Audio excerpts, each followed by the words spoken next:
Então, assim, alucinar, é, a gente pode considerar que é uma resposta, um resultado que foge da normalidade, que foge do que é esperado para o contexto. Uhum. Mas não necessariamente ele é errado. Existiu um caso recente que um cliente conseguiu comprar um carro, se eu não me engano, por $1, porque a IA alucinou e deu um desconto de quase 99%. Sim, sim. No carro autônomo, você está dirigindo e você de repente vira passageiro com o aperto de um botão. Ele vai lá e toma uma multa ou faz um acidente ou atropela alguém. Quem que é accountable por isso? Você não estava dirigindo, você apertou um botão, você está lá piloto, você está acompanhando a direção. É a fábrica que fez o carro? É o desenvolvedor que treinou o modelo? É o cara do algoritmo? Uhum. Alguém vai ter que ser responsabilizado por último nisso daquilo. É o governo que deixou isso acontecer? Detalhes, hoje se você vai num mercado, a gente já tem, a equivalência do autoatendimento ao caixa humano. Total. E assim, se a gente olha para Estados Unidos, por exemplo, já não existe mais o frentista, Sim. né, você abastece o seu veículo e a gente não está nem falando de IA. Então a gente acho que se encaixa numa categoria de profissional professor, em que tem vivência real de mercado, sofre os desafios, sofre as dores do mercado e vem para a sala de aula para ensinar isso. Eu diria que esse é o maior risco, né? O pessoal acha que a IA resolve tudo. Como acharam que a nuvem resolvia tudo e Big Data resolvia tudo. Mas a gente tem que, acho que, deixar claro que IA é meio e não fim. Eu vejo muito vivendo o universo da IA, que a IA ela é um convite a você se tornar, além de mais humano, mais inteligente. Sim. Né? A gente tem ferramentas e possibilidades para não sermos burros. Sim. Seja muito bem-vindo à parte 2 do podcast Inteligência Artificializada. Nessa parte a gente entra um pouco mais na vertente de negócios e eu tô com uma ilustre presença aqui ao meu lado. Estava ouvindo a parte um e se você chegou aqui e assistiu a parte um ou não assistiu, te convido a assistir a parte um porque a parte um tá muito boa. Gustavo, eu queria te agradecer Muito pelo obrigado. tempo, pela presença. Eu acho que a gente está num tempo e num momento de IA que tem muita coisa a se conversar, Tem. né? E aí eu queria até começar entendendo um pouco, antes da gente entrar no nosso tema, entender como que você se relacionou. Qual que foi a sua Ah, primeira interação com IA? essa é uma história boa, essa é uma história bacana. Eh, eu vou contar um pouquinho, eu vou tem um storytelling por trás Vamos disso, lá. assim. Eu atuo na minha carreira inteira, atuei bastante na régua de compliance de TI. Então, eu sou auditor de profissão e eu sou uma daquelas crianças que, quando era pequena, curiosamente queria ser auditor. Isso não é normal de uma criança, ninguém quer ser auditor quando crescer, mas eu a minha família, o meu pai, ele faz a mesma profissão que eu, a gente faz a mesma coisa, ele é professor, eu também, então segui os passos dele para fazer o que eu faço. E lá em 1990, ele defendeu a dissertação de mestrado dele sobre inteligência artificial, sistemas especialistas.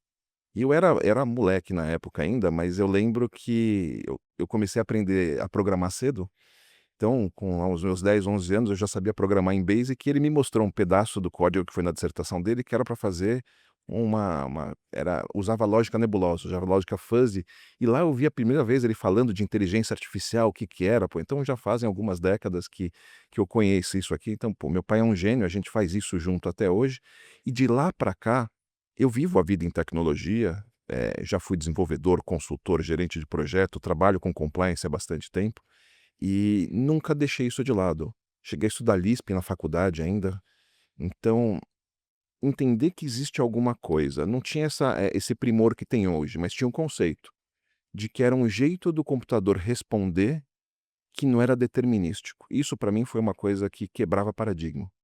Hoje você fala para o seu Waze, ela fala: "Waze, eu quero ir para o shopping", não importa o quanto você erra, ele vai te levar para o shopping, controle fechado. Vai chegar um momento e falar: "Waze, eu quero ir para o shopping". Eu falei: "Tá muito trânsito, você não quer passar no correio primeiro, depois você vai para o shopping?". Então, a hora que a gente começa a ver que o computador pode me questionar, é assim, foi uma coisa que lá atrás ficou sempre aquele bichinho na cabeça, então, pô, desde 90 para cá, eu ouço falar, claro, não trabalhava naquela época ainda, mas, fico tangenciando inteligência artificial. Mais recentemente, dessa última década para cá, que eu fui fazer meu mestrado, doutorado, eu atuei com temas como gamification, como plataformas digitais, e ficou, subjacente o conceito de inteligência artificial, porque a gente não tinha esse boom de tecnologia que permitiu a gente chegar até hoje. Então hoje, só para fechar esse discurso, de novo meu pai aqui também, que é um dos meus ídolos, ele no finzinho da década de 70, começo da década de 80, ele fez parte do grupo que trouxe a Isaac para o Brasil. A Isaac é uma associação que surgiu com auditor de sistemas, que é o que a gente faz, mas evoluiu para gestão, para governança, para compliance, para cibersegurança, privacidade e inteligência artificial também. Então, eu participei do grupo, fui um dos criadores de uma certificação que chama AAIA, uma certificação da Isaac, que audita a inteligência artificial. Então eu estou num momento, e acho que convém aqui casar com a carreira, em que eu tenho essa carreira de compliance, que eu ajudo as empresas a ter certeza que a maneira como ela usa inteligência artificial está alinhado com o negócio, está dentro de legislação, que a gente tem um monte, acho que a gente vai discutir também, está dentro das regulações e faz sentido para o negócio. Muito bom. E que privilégio, né, que privilégio ter o seu pai ao seu lado nessa trajetória e de fato, ter bebido de diferentes fontes da tecnologia.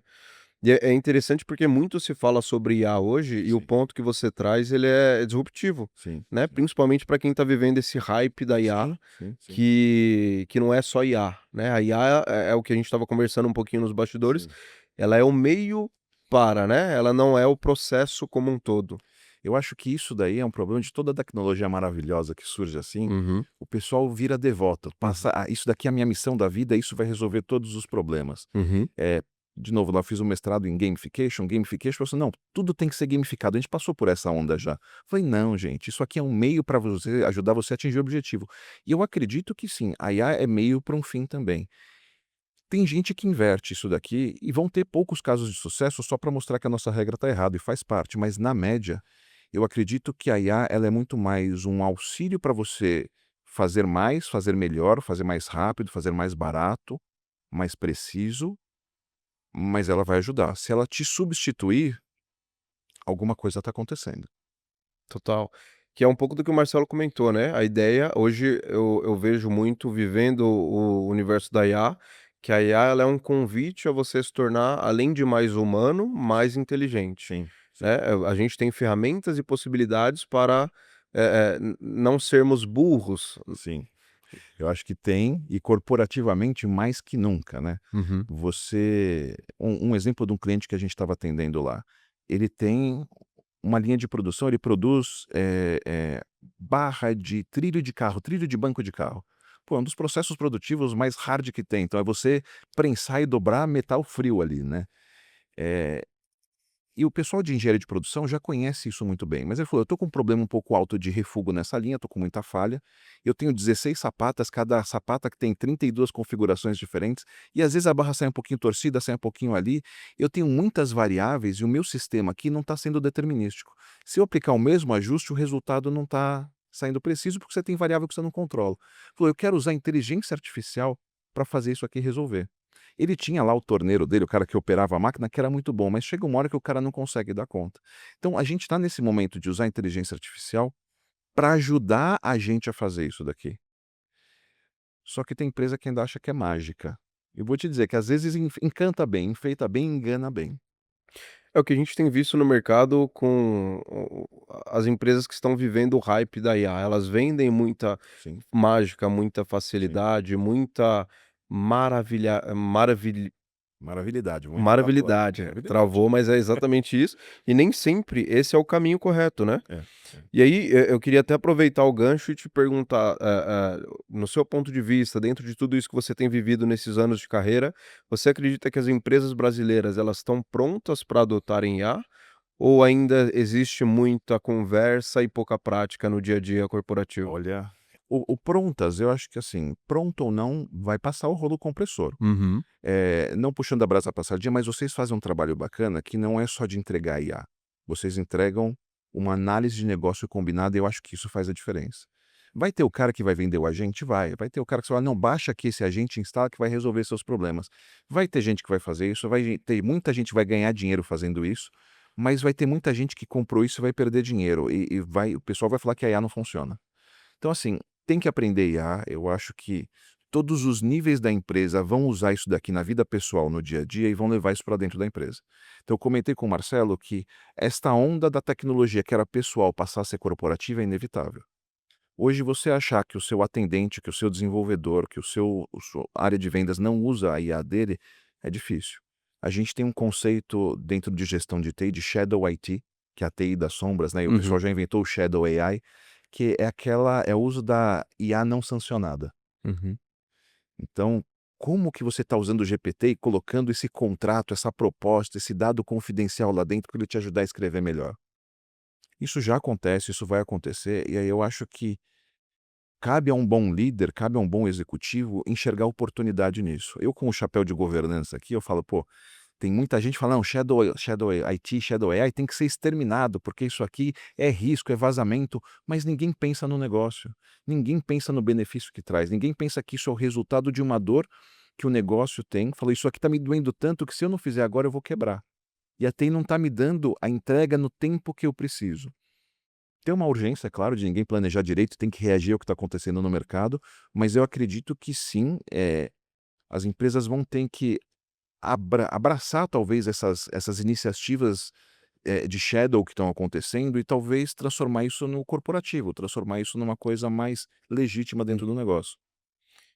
É muito interessante, né. E de fato a gente tem vivido e visto isso no dia a dia, que às vezes é a falta de direcionamento, Tem. de entendimento do C-level à frente ou acima, né, dessas demandas, e pela velocidade. Acho que o profissional da área de tecnologia, ele tá mais antenado, é natural, mas precisa dessa adaptação, dessa absorção para com a IA. Assim como você comentou e eu concordo plenamente, aquelas empresas que talvez ainda não estão preparadas, precisam se preparar e precisam caminhar, porque senão elas vão ficar para trás.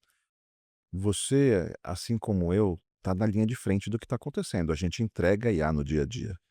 E vou dizer que ainda hoje eu sou surpreendido por coisas que surgiram e já estão maduras de um jeito que eu não esperava. Uhum. Então, não só está acontecendo rápido, mas está continuando a evoluir muito mais rápido. Não é que a gente já chegou em platô, a gente ainda está na curva lá da subida.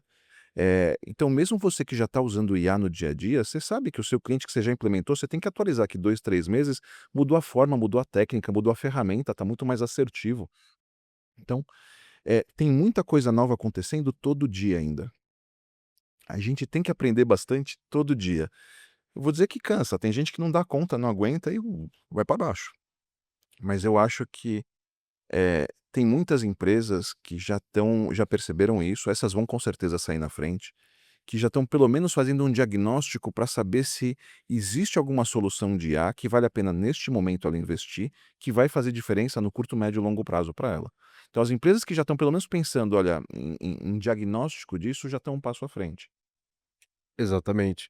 E a gente tem um dado interno que a gente apresenta basicamente nas nossas reuniões com os clientes, quando vai apresentar a tecnologia e a solução, que apenas 2% dos empresários eles estão dentro da categoria dos early adopters, né, Caramba. que eles se dão a possibilidade barra privilégio de experimentar uma tecnologia para dentro do seu negócio para potencializar. Cada vez mais a gente percebe que é um potencializador. Sim. Existe a possibilidade de substituição? Existe. A gente tem cases dentro do nosso negócio que foram, capazes de substituir cadeiras que estavam obsoletas. Mas aí cabe ao profissional também entender se aquela cadeira que ele está ocupando no momento atual, ela se tornará ou se já está se formando uma cadeira obsoleta dentro do mercado. Esse é um ponto curioso, porque, assim, muitas das profissões que vão estar muito em voga e na moda daqui uns 5, 10 anos não existem hoje Não ainda. existem ainda. Então, hoje você tem o cara que é artista visual especializado em fazer banner para internet. Uhum. É curioso essa macro e micro especialização que a gente acaba tendo, e as empresas estão nessa pegada também. Então, você substituir uma cadeira com inteligência artificial, pô, é muito bacana. A gente discutiu com o Marcelo Accountability, eu trago a conversa aqui para a gente fechar também, dentro das empresas, o cara assumir a responsabilidade pela IA é complicado. Porque vai que ele fez uma campanha usando inteligência artificial e saiu uma besteira que ninguém percebeu. Vai que ele foi fazer um modelo de crédito lá e acabou concedendo crédito para um cara que foi fraudar e dava para ter pegado isso antes. Vai que você teve um viés racial, um viés de gênero, um viés de idade numa decisão que não podia. Então, as empresas que estão usando o IA sem ter salvaguarda, sem ter controle direito, sem ter o compliance, é o que a gente faz bastante, podem estar assim, incluindo ou colocando um risco novo na sua operação que não tinha antes. É, e é interessante como talvez exatamente isso que você colocou e como é delicado isso, né, porque talvez ele tá errando É, sem saber a existência desse erro. porque ele confia na IA, né. É, Ele está fazendo ali, está saindo um resultado que é bonito, está dando certo, mas pode estar gerando um passivo ali de falha, um débito técnico muito grande que ninguém está enxergando isso agora. Eu acho que quando a gente chega com uma solução de IA mais holística, mais global, que não é só a ferramenta, vai lá, roda esse fluxo aqui no N8N e está resolvido, uhum, você agrega mais valor. total. Então, mas a pessoa tem que entender que pode ter benefício. Acho que esse trabalho de evangelista de formiguinha a gente não deixa de fazer mesmo. Exatamente. Eu sou muito desse pensamento, né, eu acredito que a internet como um todo, ela é um potencializador Sim, para negócios, sim. a IA cada vez mais ela vai ser um divisor de águas, porque ela vai te trazer mais velocidade, qualidade nas suas entregas, desde que você saiba solicitar e consequentemente um ganho de performance e de custo, Sim. porque eu vou precisar de menos pessoas para executar tarefas que às vezes uma pessoa com IA ela consegue potencializar. Então, e aí a gente vem num ponto. Eu tive uma startup que eu já deixei de participar no passado, em que a gente trabalhava com marketing digital e eu tinha criado uma ferramenta, isso foi até bacana. A gente criou uma maneira de gerar múltiplos anúncios de anúncio ad mesmo, assim, Hã. com uma pequena variação. Muda a cor da camiseta, muda a cor do sapato, muda o texto do slogan. Então, a gente fazia 500 variações por minuto. E o que que a gente viu? Que a equipe que a gente tinha de 2, 3 pessoas tinha a produtividade de uma agência com 14 pessoas. 14 pessoas. 14 pessoas, você conseguiu subir 14 por 2, de um jeito que não cansa. E a entrega que fazia era muito mais assertiva. E aí eu fico preocupado, o quanto que a gente tem que olhar para isso como negócio, qual que é a nossa responsabilidade. E aí eu trago para o papo aqui, que eu sei que você conhece, a gente está discutindo a lei de IA aqui do Brasil. Eu dei uma palestra essa semana no Cyber Security Forum lá no Rio, e a gente trouxe que a legislação brasileira ela está rodando na Câmara dos Deputados agora, teve 244 propostas de emenda, então longe de ter consenso, mas ela tem um viés de proteção trabalhista muito grande. Eu não desconfio da gente chegar no momento de estar legislado que se a sua empresa usa inteligência artificial e tem um tamanho tal, ela tem que garantir tantas vagas ou tanta realocação. Então a gente está começando a criar um problema corporativo de mencionar e mensurar o impacto de A na força de trabalho, que acho que a gente não está preparado para medir ainda. Não, de fato, nós não estamos preparados. Eu tenho alguns conhecidos que estão participando do processo dessa regularização da IA, Legal. e de fato são coisas que estão sendo movimentadas a todo momento. E essa é uma preocupação, porque já se fala em alguns fóruns internacionais sobre a a renda básica universal, né. É Pois é, um assunto pois é, delicado, pois é. mas que cada vez a gente consegue observar nos mínimos detalhes. Hoje, se você vai num mercado, a gente já tem, a equivalência do autoatendimento ao caixa humano. Total, E total. assim, se a gente olha para Estados Unidos, por exemplo, já não existe mais o frentista, Sim, né, você abastece o seu veículo e a gente não está nem falando de IA, a sim. gente está falando de De, outras de, de tecnologias. relação de trabalho mesmo. Exatamente, então com essa velocidade, com essas hoje você dorme com uma IA, acorda com 3, 4, 5. É de fato uma preocupação que as empresas precisarão. Eu acho que vão, mas esse movimento do autoatendimento que você trouxe, ele é curioso, né. Você vê isso acontecendo fisicamente, é bacana.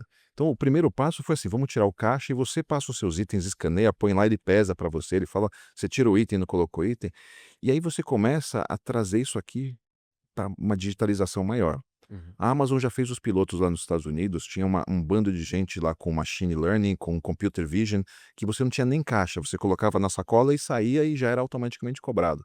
A gente vai começar a chegar nesses modelos de fricção zero, de você simplesmente pegar, saber que é você e isso acontecer. E aí pensando de maneira global, que as empresas têm que estar inseridas nesse mercado global, o mercado chinês já tem essa reconhecimento das pessoas, essa personalização, essa não vou dizer falta de privacidade do jeito pejorativo, mas eles já têm, essa quantidade maior de informações do público e da população que a gente não tem aqui, que permite com que eles sejam muito mais assertivos nisso. Sempre vai ter o empresário, eu acho que é fundado a gente ter uma preocupação do governo ou de qualquer entidade saber muito sobre a gente. E a hora que você coloca toda essa sabedoria, esse conhecimento numa inteligência artificial, a capacidade que ela tem de ser convincente para você é muito grande. De você olhar, este é o produto que você precisa e nem sabia. Mas eu comecei a fazer Prime, comecei a te entregar informação sobre ele, viu que os seus amigos estão falando, e hoje os mecanismos de recomendação, assim, vencem tudo. Então, você vai ter essa fricção muito baixa do autoatendimento, aliado a uma entrega muito precisa.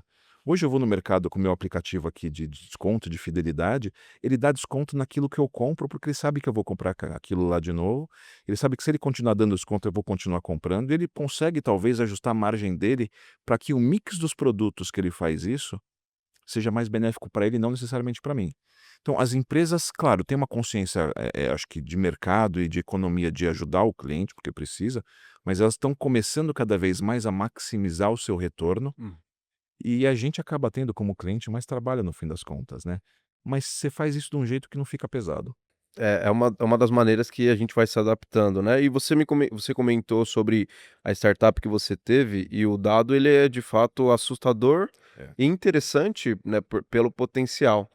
E a minha dúvida que eu tenho para você é, você com a sua experiência vivendo no mercado, hoje qual que é a área da empresa que você acredita que mais se beneficia com a IA? Olhando para um setor específico? Dá para olhar vertical e transversalmente. Uhum. Eu acho que todas aquelas funções que dependem de uma análise muito grande de informações, um consumo de dados exagerado, vai se beneficiar grande disso. Então, seja analista de mercado, seja profissional de vendas, de comercial, pessoas que precisam fazer o crunch dos dados para tomar decisão ou para agir, vão com certeza ter barramentos de inteligência artificial que a gente já tem diversas soluções de BI que ajudam com isso, mas elas vão entregar o dado de um jeito que ele sabe consumir. Eu acho que a hiperpersonalização ela é inevitável. Você mesmo corporativamente vai ter o dashboard que vai te ajudar no seu storytelling, no seu speech, naquilo que você quer entregar. Verticalmente, você vai ter indústrias que vão ser largamente impactadas. Educação, por exemplo, e eu estou inserido nessa daqui como educador, eu sei que a gente vai ter talvez em algum momento um pivô ou um switch para você ter professores digitais competentes que ainda não conseguem entregar isso, mas que vão fazer isso daqui. Eu acredito que a área da saúde vai ser impactada gigantemente sobre isso daqui, tanto para entregar saúde, quanto as empresas de retaguarda, as empresas farmacêuticas vão ter muito mais dados para conseguir maximizar os seus lucros sempre, mas para conseguir fazer uma entrega mais assertiva. O governo tem muito para se beneficiar, então todos os setores têm algum ponto.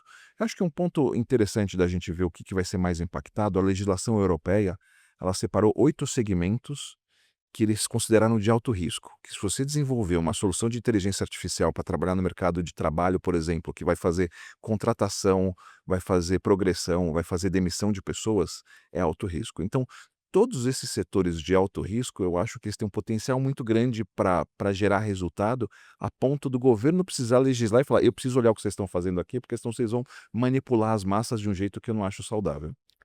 Interessante, interessante. Inclusive, essa semana a gente recebeu aqui um representante de um grupo de hospitais, que a gente estava conversando sobre a possibilidade de implementar IA no processo de análise de dados, Bacana. para uma etapa do processo que é um processo manual e que ocorrem erros, porque o humano na ponta, às vezes, a alimentação das informações depende do humor do humano. Sim, Então é delicado, porque isso impacta diretamente na receita do negócio, porque a maneira que você coloca a informação e que o outro humano na ponta recebe, sim. gera esse déficit de recebimento. Eu vou dizer que assim, na escala de maturidade, você depender de pessoas é nível 2 ainda, é bem baixinha. E tem muita empresa que está nessa dependência do humor da pessoa, da vontade, do jeito que ela quer fazer e nem sabe disso ainda. Não, porque aqui a minha equipe, todo mundo é super-homem, todo mundo sabe o que fazer, não precisa estar escrito, não tem um processo, mas tudo funciona. Funciona. Mas o dia que essa pessoa passa mal, o dia que essa pessoa briga com alguém, o dia que essa pessoa acorda virada, o processo muda. É. E isso daí, a inteligência artificial, ela tem uma tendência a ser mais constante. Ela tem uma tendência a ser mais confiável no sentido de que ela sempre vai fazer isso que você mandou para ela. Vai alucinar às vezes? Vai, mas na média ela questiona menos. Muito menos. E aí é o problema, né, porque a gente acaba se acostumando com essa falta de questionamento É, e entende que todas a as respostas são verdadeiras, que esbarra um pouquinho naquilo que você comentou ainda há pouco, sobre errar sem saber que está errando. é. Por isso que o Human in the Loop, o conceito de você ter um ser humano no loop de decisões de inteligência artificial, eu acho que é uma coisa bacana. Não sei se isso é legislável, mas como implementação de negócios, pensa que o seu representante lá vai fechar a venda lá e deu um desconto gigantesco. Errado, porque ele alucinou, mas deu um desconto muito grande. Ele é a voz da empresa, assim, legalmente ele está representando a empresa perante o cliente. Então, para esses casos que fogem do dia a dia, vale a pena ter um ser humano vendo e tendo certeza que a IA não está indo contra o negócio. Não vou dizer de propósito, porque ele não tem vontade, mas porque o cálculo só é uma coisa que foi inesperado ali no meio. Nessa linha de pensamento existiu um caso recente que um cliente conseguiu comprar um carro, se eu não me engano, por $1, porque a IA alucinou e deu um desconto de quase 99%. Sim, sim, Então é exatamente isso, ainda nós estamos num momento que a IA ela precisa ser, monitorada. sim, Né, aqui dentro de todas as implementações, como o Marcelo comentou ainda há pouco, uma das fases que a gente faz é exatamente isso. A fase 3 do processo de implementação é a fase onde o humano e a máquina estão trabalhando de sim, maneira simultânea, sim, para que a gente possa entender se de fato aquilo que está sendo proposto vai se cumprir de maneira que não gere problemas futuros. sim, E aí eu falo de um futuro não tão distante, né, um futuro na próxima semana, de chegar a um exemplo sim, parecido sim. como esse. A gente tem que parar de pensar que a IA é infalível. Ela é falível e muito, assim, só que ela engana bem, ela convence bem nas falhas dela. Então, ter o viés do humano ali de maneira obrigatória em situações que fogem, eu acho que, como vocês fazem lá, é uma coisa que vira essencial para a empresa.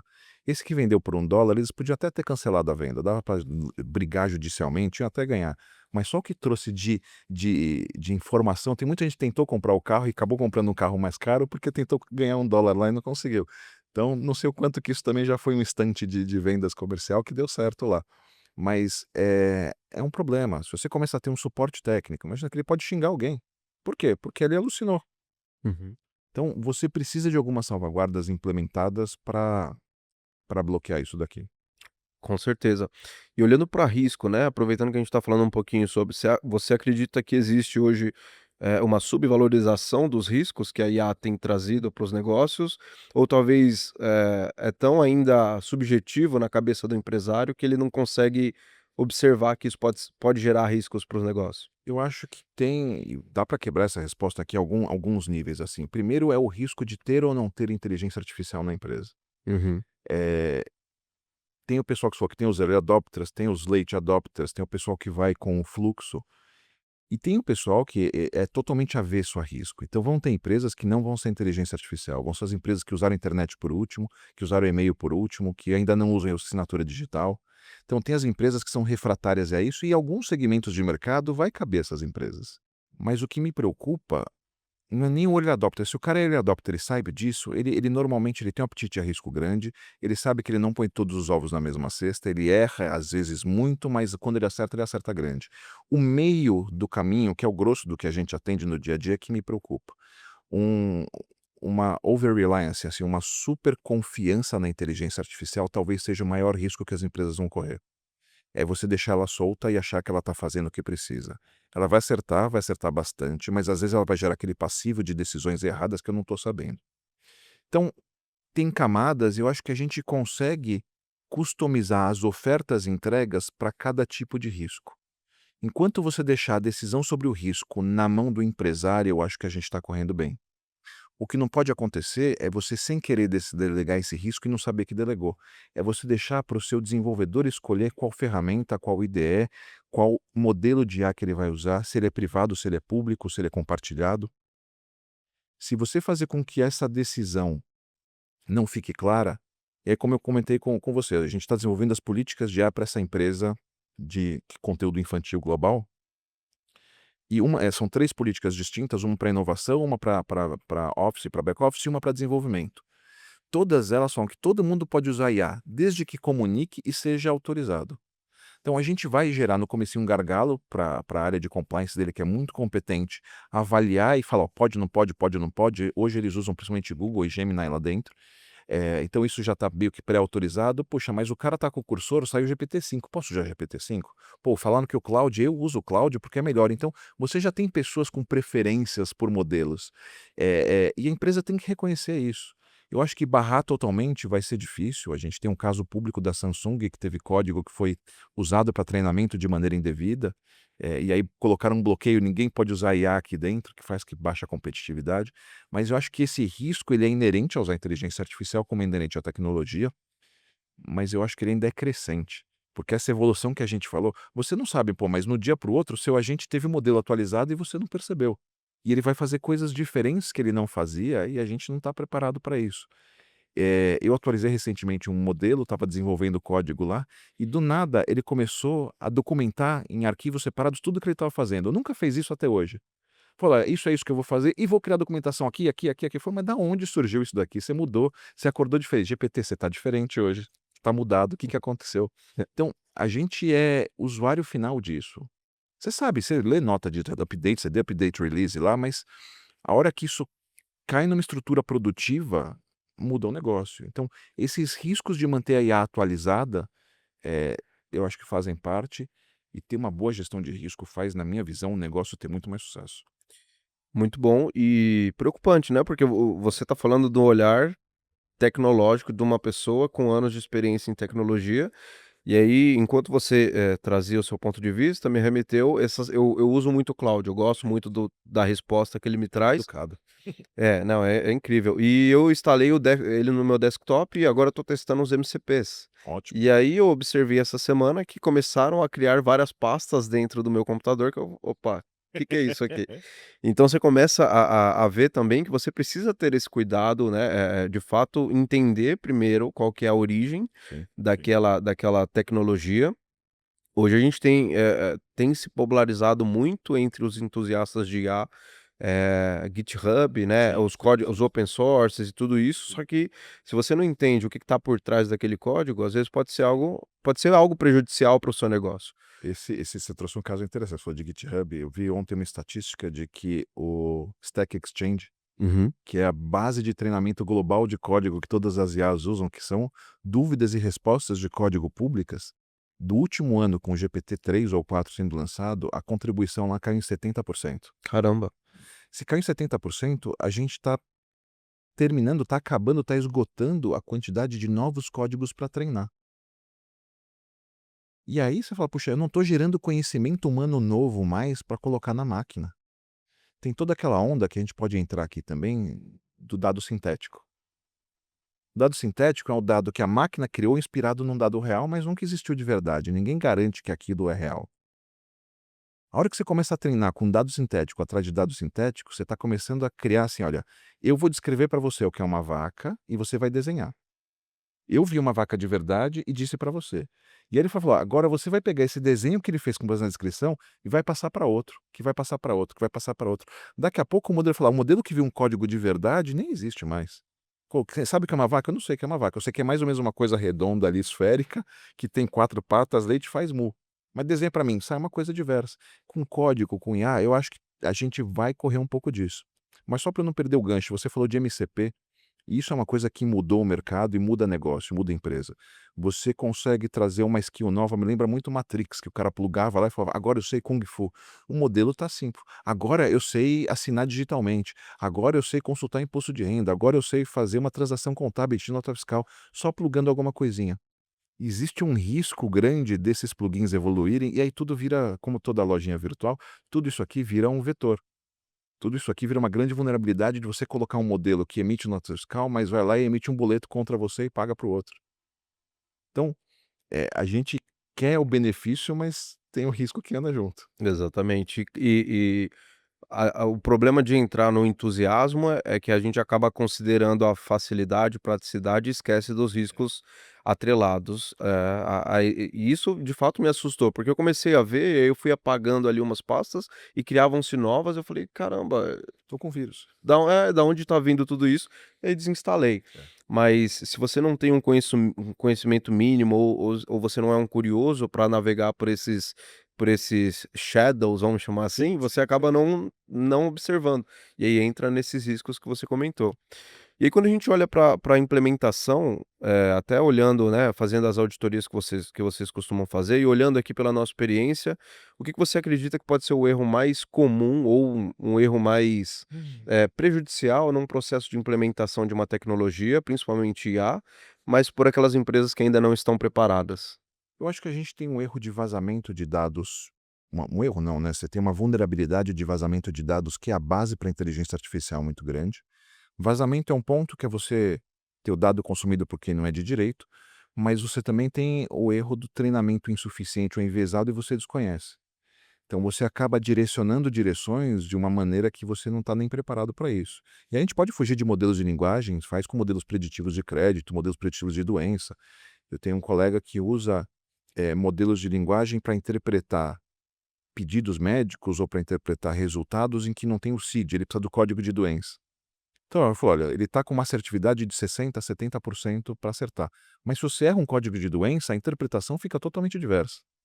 E aí a gente estava até trabalhando junto lá para ter um consenso de asa, então a IA, o dado dele passa por 3 modelos em paralelo e eles consensam no final. Então você tem um desafio de dados, que eu acho que isso vai atrapalhar bastante. Você tem um desafio da saída não ser filtrada. Então a gente sabe que o GPT mente, ele não tem compromisso com a verdade, ele está lá para responder. Mas quando você coloca isso no ambiente corporativo, sai o carro de $1. Então, a gente tem que garantir que a entrada dá certo e que a saída dá certo. Mas existe, na minha visão, um risco, uma vulnerabilidade oculta aí, que é o risco do custo. As empresas que começam a rodar isso dentro de casa, ele consome muita infraestrutura para você rodar e treinar um modelo. Então, eu tenho casos de colegas que usam a infraestrutura da AWS, por exemplo, que é bilhetada como um birô das antigas lá por ciclo, e chega no final do mês, tem uma fortuna do que eles usaram para treinar, gastar, porque você acaba não tendo a consciência que isso é tão custoso. Então você tem erro de entrada, erro de saída, erro dessa operação aqui, e tem o erro do uso não verificado. O seu desenvolvedor que pegou, copiou e colou o código e colou de volta lá e achou que isso está ok. Então a gente acaba tendo esse over-reliance, essa super confiança na IA, que eu acho que vai atrapalhar bastante o dia a dia. De fato, de fato. Esses dias a gente estava fazendo semanalmente a gente faz um remapeamento das nossas IAs, tanto as nossas internas, quanto as dos nossos clientes e projetos, Tá bom. e a gente observou que o input, ou seja, né, o tamanho do prompt da nossa IA estava diretamente, eh, consumindo mais prompts, Sim, né, de sim, mais fato tokens, né. gastando mais token, do que a própria saída de resposta. Caramba. Então olha que interessante, né, isso não, às vezes você trazer mais dados para a IA não significa que ela vai ser Sim, mais sim, barata, mais sim. eficiente, mais inteligente. Então, esbarra um pouco, né. Eu acho que a gente controlar essa régua ainda é papel do ser humano, e eu acho que isso daqui que faz diferenciar as empresas. Entregar IA, muita gente está entregando, mas o cara te entrega uma IA vanilla sem nenhum tuning, sem nenhum aperfeiçoamento, que consome uma fortuna para te entregar aquela respostinha que você já tem de graça do outro lado. Então, esse desafio de conseguir saber o modelo de retreinar modelo, o momento de identificar model drift, por exemplo, de você ver se está com algum tipo de viés ou não. Eu estou trabalhando com uma iniciativa agora, nessa onda de auditoria, de ter uma solução para avaliar e certificar os vieses do seu modelo. Eu acredito que desenviesar um modelo, não vou dizer que é impossível, mas não é financeiramente viável. Porque você não tem certeza de como aquele dado de entrada gerou a saída, porque a gente ainda tem um desconhecimento grande das camadas ocultas intermediárias. Então, assim, já que não dá para eliminar o viés de jeito nenhum, pelo menos eu quero ter um papelzinho, um certificado, um relatório e falar: olha, tem 70% de viés disso, 30 para aquilo, 50 para esse, 40 para outro. Você consegue categorizar e ser transparente. Eu acho que isso é uma coisa que faz ter mais sucesso nas soluções de IA, você ser transparente. Tem gente que fala que você usa o IA, mas não quero que ninguém saiba. Então é um SDR digital, mas ele tem um nome, ele tem uma fotinho digital aqui, a gente fala que ele é um funcionário. E tem gente que não falando: "Não, eu sou IA", e tem gente que já tem problemas com isso daqui, e tem gente que sabe operar, mas eu acho que a gente está caminhando nesse sentido. É, tá todo mundo desbravando o mato ainda, né, entendendo Isso, aquilo que funciona bem para o seu mercado, até porque todo mercado tem a sua maneira de se colocar, sim, sim, né, mercados mais tecnológicos às vezes querem passar essa mensagem. sim. Aqui dentro da empresa a gente tem a Carol, que é a nossa SDRA, mas quando alguém pergunta, ela Ela ela fala que ela se identifica. perfeito, Então a gente tem essa política de vamos trazer o máximo de humanização para dentro do atendimento, mas se você me perguntar, você vai ter essa perfeito, resposta. perfeito. Então é legal a gente entender também, né, que, são diferentes camadas que serão flutuadas Sim, nos próximos anos, sim, e é uma curva de aderência muito rápida. Se a gente for olhar para trás, nós estamos falando de 2 anos de IA, sim. teoricamente, né, desconsiderando ali, toda a trajetória passada que você comentou, mas 2 anos de hype de IA. De que a tecno o hardware conseguiu permitir que todo mundo usasse isso aqui de maneira conjunta de graça. Exatamente. E se a gente olha lá no finalzinho de 23 para cá, já não é a mesma coisa. Sim, Recentemente agora saiu o GPT-5 com várias promessas, então a cada semestre a gente tem uma nova fase da IA sim, dentro do negócio e de fato entra um pouco naquilo que você comentou que é difícil de acompanhar sim, e ao mesmo tempo vem as suas inseguranças dentro do processo, sim. que de fato a gente precisa estar muito alinhado e ter esses cuidados. E aí a minha dúvida para você é como que você acredita que a gente consegue, olhando de uma maneira mais regulatória, alinhar a inovação com a ética, conformidade e privacidade, mas sem travar o processo como um todo. Essa é a pergunta de US$ 1 bilhão, é difícil isso daí. Eu acho que ter claro os requisitos é a base.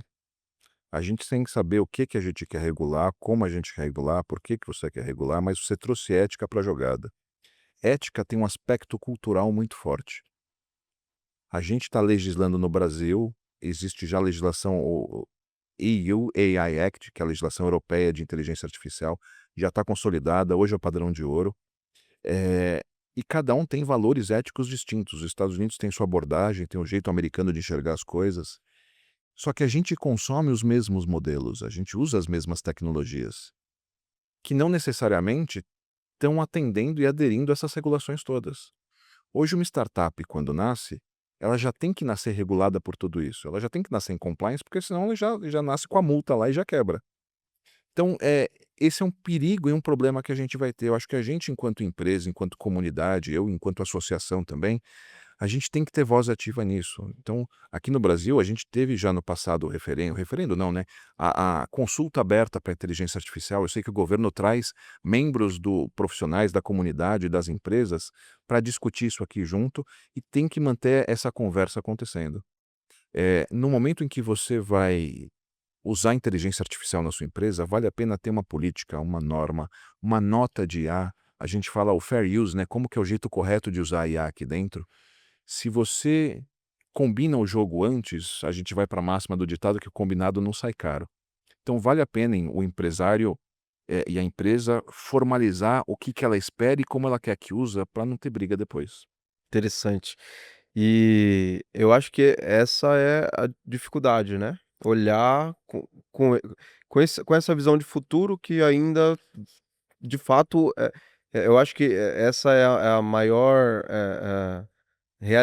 relação do futuro, né, a gente não sabe de fato o que esperar desse mercado de IA, de fato. Eu acho que sim, e aí cabe para a empresa, eh, isso já é antigo, né, melhoria contínua. Não é porque você já tem uma norma de aço, já tem um sistema normativo interno que ele está congelado. Ao contrário, a cada 3, 6 meses, vamos revisar isso aqui, ver se mudou alguma coisa, ver se surgiu alguma mudança tecnológica tão grande que desrompeu a maneira como eu estava pensando. Então a gente tem que sim ter controles claros, mas tem que ter a flexibilidade de ajustar eles perante a qualquer mudança externa que acontece. Uhum. Então, para cada legislação nova, a gente tem os objetivos de A da ONU, do Fórum Econômico Mundial. Você tem um monte de gente ditando regras e dando sugestões. A gente tem que o tempo todo estar atualizado com isso daqui. Então, se você tem uma norma e ela já está vencida, já perdeu. Já perdeu, exatamente. E se a gente fosse olhar, né, pensando em Você contou sua história que ela é muito rica em experiência e trajetória, mas se você fosse começar hoje, como que você começaria de maneira, segura e inteligente a adotar IA dentro das operações? Eu sou sempre a favor do diagnóstico. Você, antes de sair usando qualquer coisa, dá um passinho para trás, encontra gente competente que consegue falar para você quais pontos você consegue usar uma tecnologia para te ajudar. Porque você precisa ter um desafio estratégico, um desafio de negócio, comercial, senão você tem um martelo na mão que é a IA e fica procurando prego para bater. Para quem vende, é uma abordagem, mas para quem compra, pô, eu virei prego, mas eu sou parafuso. Então, você ter a consciência, porque não, a humildade de contar com o apoio de especialistas para mostrar para você, de uma maneira científica até, aonde e quanto que a IA pode colaborar em cada pedaço da sua empresa é uma coisa boa. Você vir participar de eventos, só de você estar consumindo esse podcast aqui, você já está à frente de muita gente. Você já está ouvindo discursos, já está ficando acostumado com a linguagem. Para o momento que você for discutir isso aqui com alguém, você está mais bem preparado. Interessante, muito interessante. E para você que chegou até aqui, você entendeu que as 2 partes do podcast, de fato, ela foi muito rica. O Gustavo, com a experiência que ele tem, ele trouxe para nós aqui, para você que está assistindo até aqui, de fato, preocupações que são do presente, mas que elas se perpetuarão, Bom, né, elas se manterão presente, porque por mais que o futuro chegue, a gente vai manter, a gente tem que ter cada vez mais. Então é interessante para você empresário que está vendo esse episódio, ter isso em mente, né, Gustavo?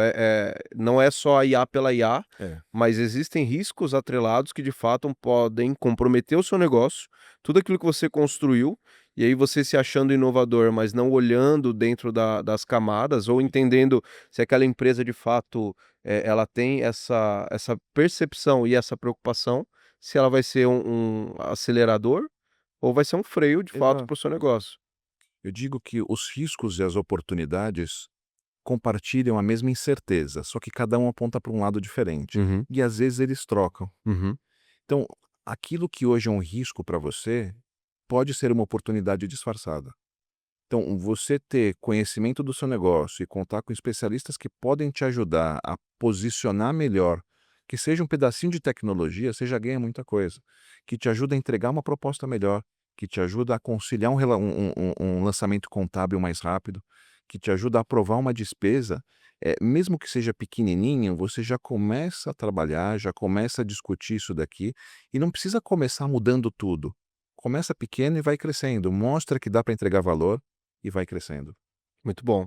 E aí, para a gente encerrar, o que que você acha hoje que as empresas ainda não estão discutindo, mas que de fato é algo que elas precisam olhar e começar a conversar sobre para os próximos anos, olhando para essa velocidade de IA que a gente está vivendo? Eu acho que a discussão estratégica da IA ainda está deixando a desejar nas empresas. Eu dou aula no IBGC, o Instituto Brasileiro de Governança Corporativa, que forma conselheiros de empresas, que teoricamente é o ente de estratégico mais alto. E eu vejo as preocupações que eles têm no dia a dia de conversar com o time executivo, que está trazendo ideia, está trazendo proposta. Então, se este time que é o mais sênior que tem, é o mais engajado, é o que se preocupa com o futuro da empresa, já está pensando nisso, daqui para baixo acho que todo mundo tem que pensar nisso. Uma mudança recente, uma inovação tecnológica recente que muda negócio é o Agentic AI, é você usar agentes. Eu acho que a abordagem de agentes, ela é muito rápida e prática de implementar. Você consegue enxergar valor a partir do D0 com isso, então é uma coisa que se paga muito rápido. E se você tem um projeto de IA com sucesso que te deu ROI no curto prazo, para você ter propriedade, autoridade, porque não budget também para investir mais acontece. Então, se eu tivesse que começar a estudar alguma coisa hoje, eu iria ter uma política de uso correto de IA, mas eu procuraria o uso de agentes para me usar, para usar no dia a dia e para ser mais eficiente, principalmente. Perfeito, Gustavo. Obrigado pela sua presença. De fato, o conteúdo foi maravilhoso, riquíssimo. As 2 partes foram incríveis da gente acompanhar. Eu acompanhei dos bastidores e agora tive o prazer de sentar aqui para conversar com você. E aí, para a gente fechar mesmo esse episódio, como que as pessoas que estão assistindo a gente pode acompanhar mais, entender um pouco mais sobre o que você tem feito, se quiser de repente conhecer melhor sobre a certificação, como que Vamos eles podem te conversar. Eu encontrar? eu acho que o jeito mais fácil de me procurar na internet é procurar por Galegali no LinkedIn. Eu tenho um site da minha empresa que é meu sobrenome, galegali.com.br, mas se você chegar pelo LinkedIn comigo, Gustavo Galegali, você me acha lá. Eu preciso ter uma presença online melhor, conto com o apoio de todos vocês aqui para isso, mas eu tento publicar, repostar, e o que eu tenho falado e feito de inteligência artificial, de compliance, de negócio, eu tenho algumas outras iniciativas que eu compartilho por lá também. E eu acredito que eu posso ajudar, acho que junto com vocês, muita gente. Estou à disposição para manter essa conversa no offline ou em outras plataformas, fico à disposição também. Perfeito, muito bom. E para você que chegou até aqui, não deixe de acompanhar os próximos episódios e seguir a gente nas redes sociais. Toda semana vai sair podcast e conteúdo novo, então acompanhe aqui através desse canal oficial. Te vejo no próximo episódio.